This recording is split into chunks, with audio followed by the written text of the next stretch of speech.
అంటే మీరు చివరికి ఏ దశలో వచ్చారు? డబ్బులు పట్టుకుని వచ్చారు? డబ్బులు ఒక్క రూపాయి కూడా ఇవ్వలేదు సార్. ఏ ఒక్క రియల్ కూడా మాకు డబ్బులు ఇవ్వలేదు, మా జీతం ఇవ్వలేదు, మా బోనస్ ఇన్సూరెన్స్ పైసలు మాకు ఎలాంటి ఇవ్వలేదు. మేము ఎట్లా పోయినామో మళ్ళీ అట్లే తిరిగి మరి ఇక్కడ చేసిన అప్పులు తీర్చారా? అప్పులు ఎక్కడా సార్? మేము బిడ్డకు పెళ్లి చేశారు, అవి అప్పులు పెరిగిపోయినాయి. మేము భూములు కొనుక్కున్నాడు, ఇల్లు కట్టుకున్నాడు, ఇదేది చేశారు, మాకు అప్పులు పెరిగిపోయినాయి. ఇప్పుడు అప్పుల బాధలో ఉన్నాం మేము.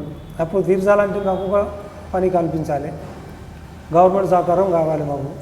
అంటే గల్ఫ్ వెళ్ళిన వాళ్ళకి నైపుణ్యం ఉండి వెళ్ళాలా లేదా ఎవరైనా వెళ్ళొచ్చు? సార్ ఎవరైనా వెళ్ళొచ్చు, వెళుతున్నారు, చేస్తున్నారు. కానీ కాకపోతే కొన్ని కంపెనీలు మంచిగా ఉంటేనేమో పని చేయగలిగి అప్పులు తీరుస్తున్నారు. కంపెనీలు దెబ్బతిని వాపసు పంపించేసరికి జీతాలు ఇవ్వలేని పరిస్థితిలో డబ్బులు తీర్పలేకపోతున్నాం సార్. ఇప్పుడు మరి కొంతమంది గల్ఫ్ వెళ్ళాలనుకుంటున్నారు, వాళ్ళకి మీరేం చెప్తారు?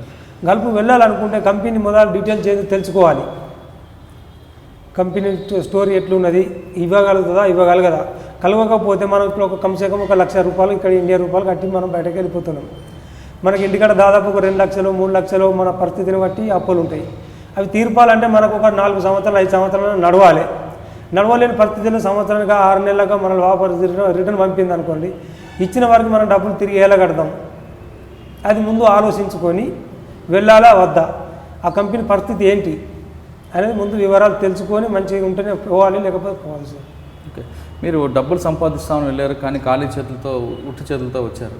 మరి మీ కుటుంబ సభ్యులు ఏమన్నారు? మా కుటుంబ సభ్యులు కూడా ఆరోపిస్తున్నారు, మీరు సంపాదిస్తామన్న మీ దీమున మేము మీ భరోసానే మేము ఉన్నాము, ఇప్పుడు తీర్చలేకపోతున్నాము, మనకు ఎట్లా ఎలాంటి ఏం సాయం కావాలి, మనం ఎట్లా ఏం పని చేయగలుగుతాం అనేది వాళ్ళు కూడా దిగులు చెందుతున్నారు సార్. అంటే మరి తిరిగి బయటకు వచ్చిన తర్వాత మళ్ళీ బస్ డ్రైవర్గా వెళ్తున్నారా? ఇప్పుడు ఏం చేస్తున్నారు? నాకు అయితే ఇప్పుడు ఇక్కడ సార్, నేను ఇప్పుడు అక్కడ బస్ డ్రైవర్ చేసిన కానీ నాకు ఇప్పుడు ఇంటికానే ఉండి ఇక్కడ గవర్నమెంట్ సహకారంతో ఇక్కడ బస్ డ్రైవర్ ఇస్తే నేను ఆర్టీసీలో బస్ డ్రైవర్గా చేయగలుగుతాను సార్. ఇప్పుడు మీ ప్రధాన డిమాండ్ ఏంటి? మాకైతే బస్ డ్రైవర్గా నాకు ఒక ఉద్యోగం కల్పించాలని చెప్పి నేను గవర్నమెంట్ను డిమాండ్ చేస్తున్నాను సార్.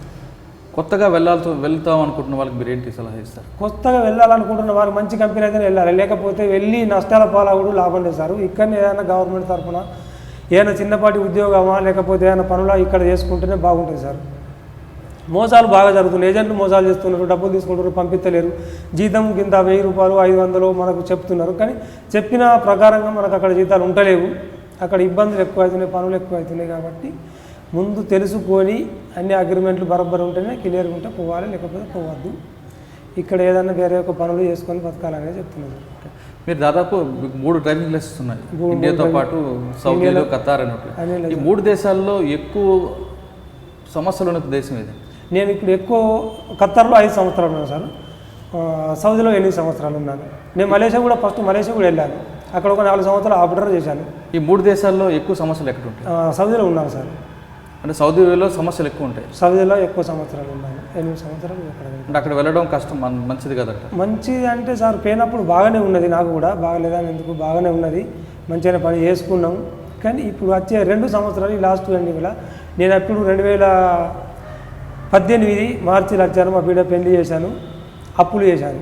ఎందుకంటే మా కంపెనీ నడుస్తున్నది, తీర్పుగలుగుతా అన్న ఉద్దేశంతో నేను చేశాను, కానీ తీర్పలేకపోయినాను. నేను పోయేసరికి కొద్దిగా డౌన్ అయిపోయింది, నేను పోయినాక కూడా పని చేయలేదు, కానీ కూర్చుంటున్నా కాబట్టి నాకు ఇక్కడ ఇప్పుడు చేసిన అప్పులు నాకు భారం అయిపోతున్నాయి సార్. ఎంత ఉంది ఇప్పుడు మీ మీద? నా మీద ఇప్పుడు 12 లక్షల అప్పు ఉన్నది. మరి ఎలా తీరుస్తారు? అందుకు గవర్నమెంట్ నాకు ఒకటి ఉద్యోగంగా నాకు ఆర్టీసీ బస్సు కల్పిస్తే నేను డ్రైవర్ వేసి నా అప్పులు తీర్చుకుంటాను సార్.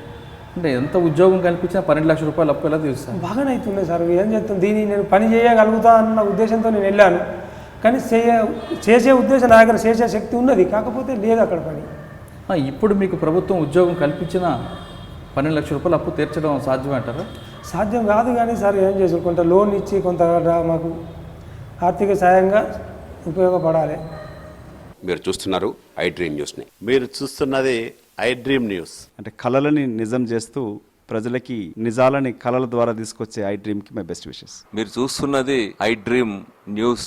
మీరు చూస్తున్నారు I dream channel. For more videos please subscribe I dream. మరిన్ని వీడియోల కోసం ఐ డ్రీమ్ని సబ్స్క్రైబ్ చేయండి. Please subscribe I dream. And I am very much satisfied with the way interview went on.